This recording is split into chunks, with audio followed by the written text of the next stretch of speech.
Delhi bomb blast में white collar आतंकी module का खुलासा हुआ है। आखिर क्या है ये व्हाइट कॉलर आतंकी मॉड्यूल और आखिर क्यों इसकी इतनी चर्चा हो रही है? क्योंकि हमारे ठीक पीछे आपको जो चेहरे नजर आ रहे हैं, ये वही चेहरे हैं जिन पर शक है कि इन्होंने इस पूरी घटना को अंजाम दिया है। रिपोर्ट के जरिए आपको समझाते हैं कि कैसे।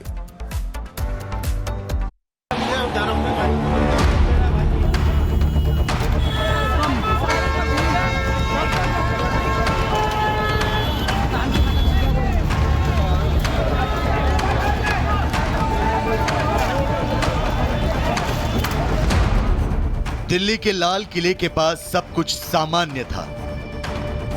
पर्यटक घूम रहे थे, स्थानीय लोग खरीदारी कर रहे थे।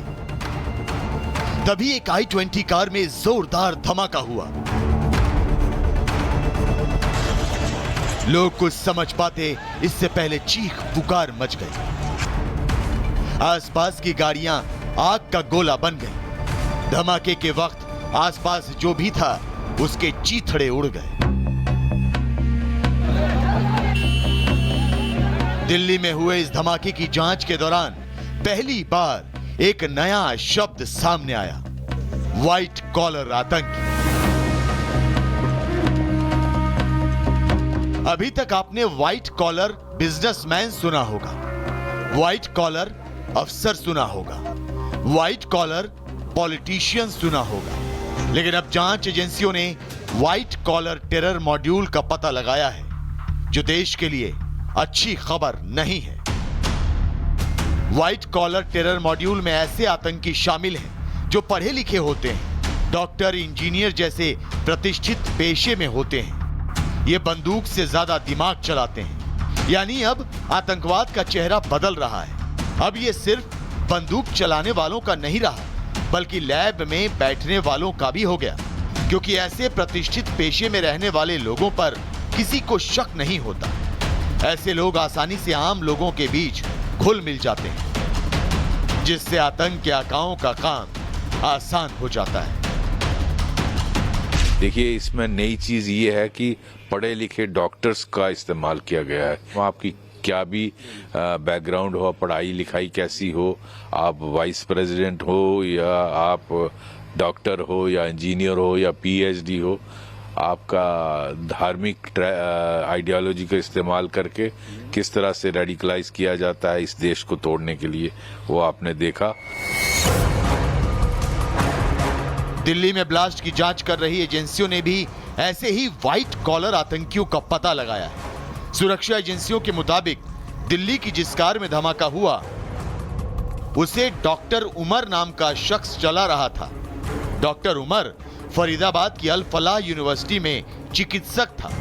इसके अलावा अल फलाह यूनिवर्सिटी के और भी डॉक्टरों की गिरफ्तारी हुई है, जिसमें डॉक्टर मुजम्मिल अहमद और डॉक्टर शाहीन शाहिद का नाम शामिल है। इस मामले में यूपी के सहारनपुर से भी डॉक्टर आदिल नाम के एक शख्स को गिरफ्तार किया गया।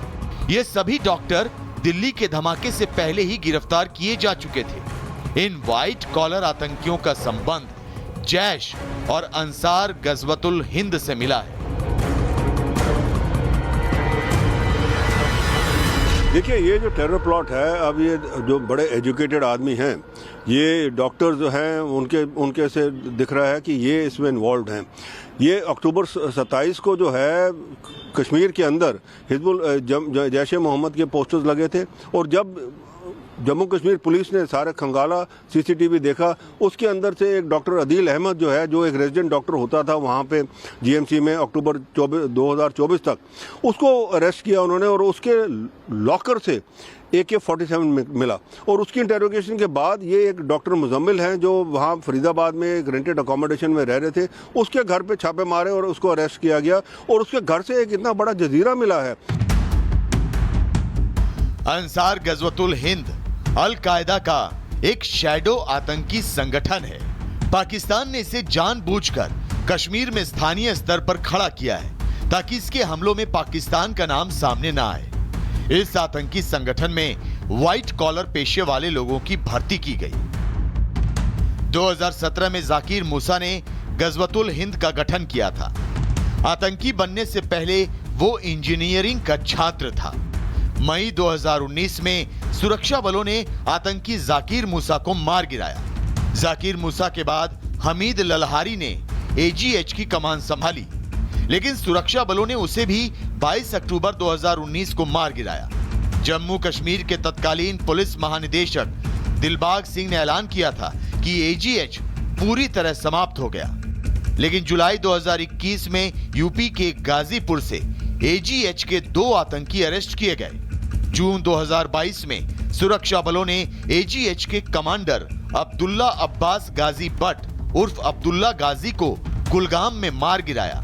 सितंबर 2022 में श्रीनगर के पास एजीएच के 2 आतंकी और मारे गए। इसके बाद संगठन का कोई भी आतंकी सक्रिय नजर नहीं आ रहा था।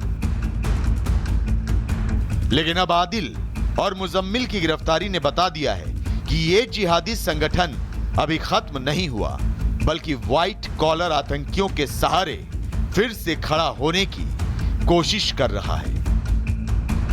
और ये दर्शा रहा है कि जो पाकिस्तान की आईएसआई है वो इसको जो है टेरर जो है हिंदुस्तान के अंदर वो फैलाने में लगा हुआ है।